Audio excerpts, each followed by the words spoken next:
Well, hello, ladies and gentlemen. Guess what I have? A word in love. Yes, I do. What you got, girl? A word in love. Oh, I do. Anywho, right, so I have a word, and this is First Samuel chapter 6. I'm going to read the whole chapter 6 and then chapter 7, verse 1 and 2. And this is very, very relevant. Pay attention. And the ark of the Lord was in the country of the Philistines 7 months. And the Philistines called for the priests and the diviners, saying, What shall we do to the ark of the Lord? Tell us wherewith we shall send it to his place. And they said, If ye send away the ark of the God of Israel, send it not empty, but in any wise return him a trespass offering. Then ye shall be healed, and it shall be known to you why his hand is not removed from you. Then said they, What shall be the trespass offering we shall return to him?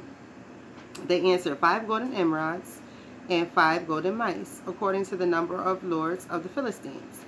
For one plague was on you all, and on your lords. Wherefore ye shall make images of your emerods and images of your mice that mar the land, and ye shall give glory unto God of Israel. Peradventure he will lighten his hand from off you, from off your gods, and from off your land. So he was saying, if you give an offering, dear Philistines, give an offering before you send the ark back to its people, then God will relieve some of the pressure from off your neck. Right. Verse 6. Wherefore then do you harden your hearts as the Egyptians and Pharaoh hardened their hearts when he had wrought wonderfully among them? Did they not let the people go, and they departed? Now therefore make a new cart. Take 2 milk kine, on which there have come no yoke, and tie the kine to the cart, and bring their calves home from them. And take the ark of the Lord, and lay it upon the cart, and put the jewels of gold, which ye return him for a trespass offering, in a coffer by the side thereof, and send it away, that it may go. So he said, take the jewels, that everything I told you to take, and put together and give as an offering. Put it in another container and sit it on the side of the ark, not on the inside. And see if it goeth up. Okay. And take the ark of the Lord, and lay it upon the cart, and put the jewels of gold, which you return him for a trespass offering, in a coffer by the side thereof, and send it away, that it may go. Verse 9. And see if it goeth up by the way of his own coast to Beth Shemesh. Shemesh. Then he have done us this great evil. But if not, then we shall know that it is not the hand that smote us, that is not his hand that smote us. It was a chance that happened to us. And the men did so, and took 2 milk kine, and tied them to the cart, and shut up their calves at home. And they laid the ark of the Lord upon the cart, and the coffer with the mice of golden images of their emerods. And the kine took the straight way to the way of Beth Shemesh, and went along the highway, lowing as they went, and turned not aside to the right hand or the left. And the lords of the Philistines went after them unto the border of Beth Shemesh. And they of Beth Shemesh were reaping their wheat harvest in the valley. And they lifted up their eyes and saw the ark, and rejoiced to see it. So the people that were in this city were excited and happy to see that they had the ark coming into their city. To know that God has chosen your city to rest his head, per se, is a beautiful thing. So these people were rejoicing like they ain't had no sense. And the cart came into the fields of Joshua, a Beth Shemite, and stood there where there was a great stone, and they clave the wood of the cart, and offered the kine a burnt offering unto the Lord. So they, did their burnt offering.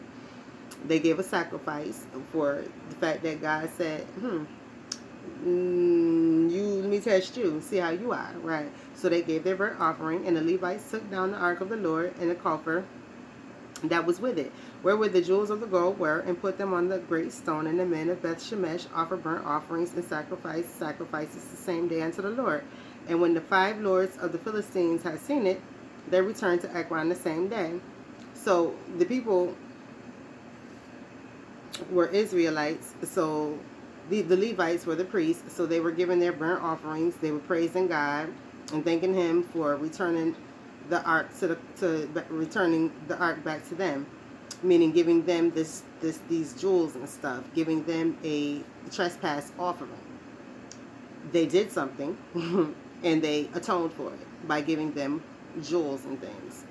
Right. So the Philistines gave jewels and things, nice goodies, to the Israelites as a damn. Right.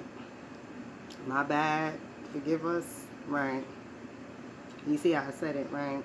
And the golden mice, according to the number of all the cities of the Philistines, belonging to the 5 lords, both fenced cities and countries, villages, even unto the great stone of Abel, whereon they set down the ark of the Lord, which stone remaineth unto this day in the field of Joshua the Bethshemite. Excuse me, I skipped 1, 2. Okay. And when the 5 lords of the Philistines had seen it, they returned to Ekron the same day.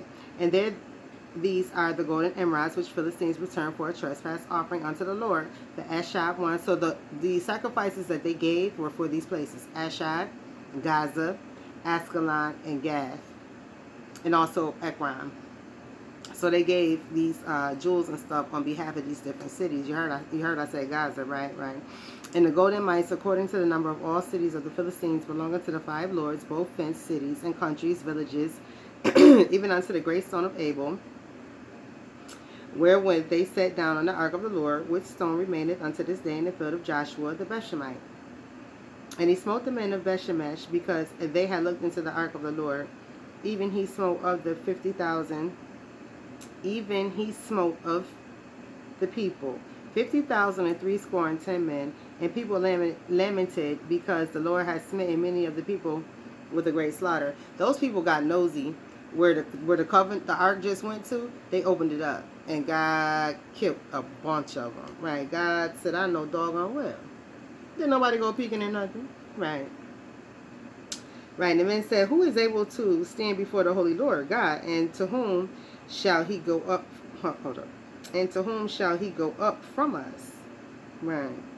They were like, "Well, who's allowed to look into this, into the ark if they can't?" I thought they were holy men and could look into the ark. And they sent messengers to the inhabitants of Kirjath Jearim, saying, "The Philistines have brought again the ark of the Lord. Come ye down and fetch it up." So the Philistines brought it back. It was like, "You need to get this from us. This is a curse to us." No, it wasn't a curse. They weren't supposed to look in it, right? But they did it anyway. Right, everyone knows, do not touch God's stuff if you are not one of his holy people. And they did it anyway, right. And it came to pass that while the ark abode in Kiriath Jearim, let me go back. Chapter 7, verse 1. And the men of Kiriath Jearim came down and fetched up the ark of the Lord, and brought it into the house of Abinadab in the hill, and sanctified Eleazar his son to keep the ark of the Lord. And it came to pass, while the ark abode in Kiriath Jearim, that the same time was long, for it was 20 years, and all the house of Israel lamented after the Lord. So these people got a lot of people killed, a lot of people died, because they went playing around inside the ark. You don't play with ark. If God deems something sacred and tells you to keep your nose out of it, stop being nosy, stop playing with it, and you don't do it, he will take out lots and lots of people, and he does not care. He does not care. So God lets you know in his word, 1 Samuel chapter 6, whole thing, all the way to chapter 7, 1 and 2, that he don't play. When he say don't touch his stuff, he mean don't touch his stuff, and he don't care. Even priests aren't allowed to touch his stuff unless he tells them to. That's the whole thing. Just because you're a priest doesn't mean that you can touch his stuff. If you were not Aaron and his sons, you were not allowed to touch anything. You were not to go inside of the behind the veil.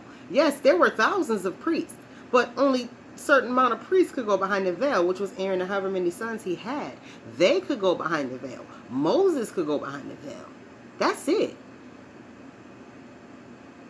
Let's just say Aaron had 3 sons. Okay, well, Aaron, 3 sons, and Moses.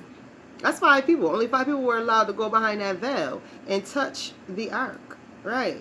Everyone else had to stand outside. God said, I don't care if you're a priest. You're not my sanctified chosen to touch this. Just because you have title priest, you're not my high priest. Right. Yes, you have the title priest, but you're not my high priest. You are not sanctified to touch this. Exactly. You haven't put in 130 years to touch me, says God. They have. Right. Right. So with that being stated,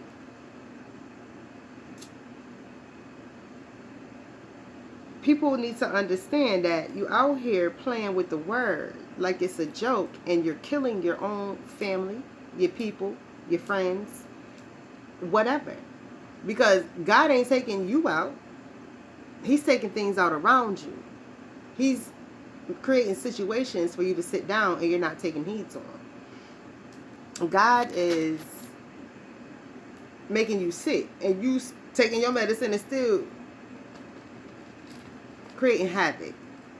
So he's like, well, what more can I do? These people, right, chapter 7 verse 2, and it came to pass while the ark abode in Kiriath-Jearim, that the time was long, for it was 20 years, and all the house of Israel lamented after the Lord. For 20 years, these people were screaming, hollering, and crying. Lamenting means some serious mourning. Lamenting means you have been in serious mourning. This whole place, whole city, these Philistines were in mourning for 20 years. Just in this part. They were in mourning for 20 years behind them 50,000 plus people dying. All because somebody looked inside of somewhere where God said, you are not worthy. That's why I said, all of y'all who are, I told y'all, stop following behind people. Stop saying I'm part of this crew. I'm part of that group.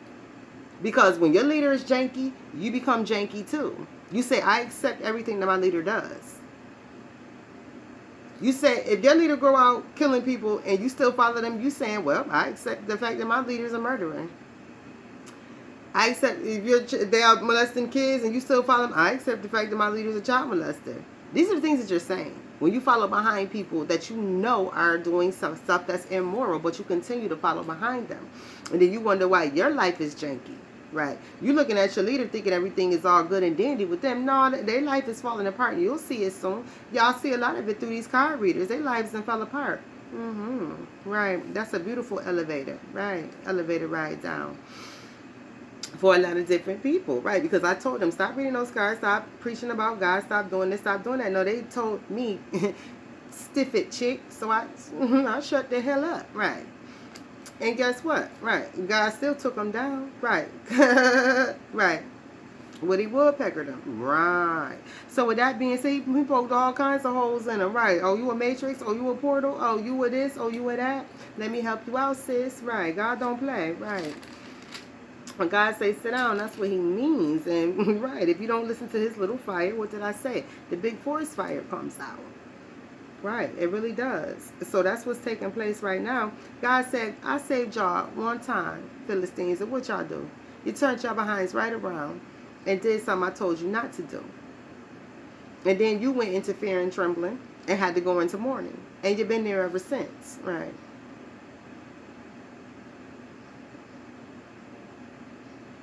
So what you fighting for today? Because you're still going to be there. Right. God said ain't nothing changed. My word has never changed. Right. He said you better go back and read 1 Samuel or whatever, you know, y'all book say to you. He said you better go back and reapply. And reread and then reapply. Because at the end of the day, he said I saved y'all behinds. So what you fighting for? It's still going to be a lose-lose. Right. Right. But, as we know, what does the devil do? Rock out. Right, till he clock out. Right, so that's cool. You should have listened to him way back in 1 Samuel before Christ. Right, don't know the date, but it's before Christ. This is BC time, before Christ. Right. So,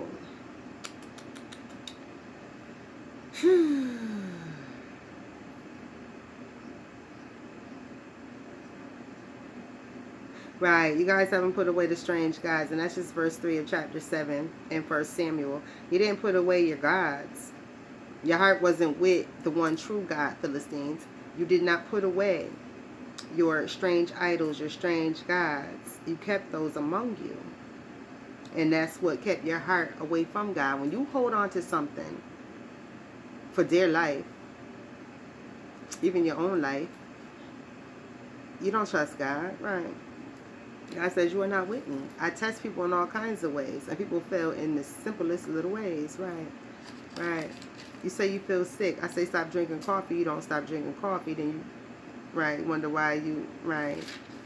You told to stop drinking coffee and you didn't listen, right? That was just a simple thing. Stop drinking coffee, right? You got an ulcer. Stop drinking coffee, right?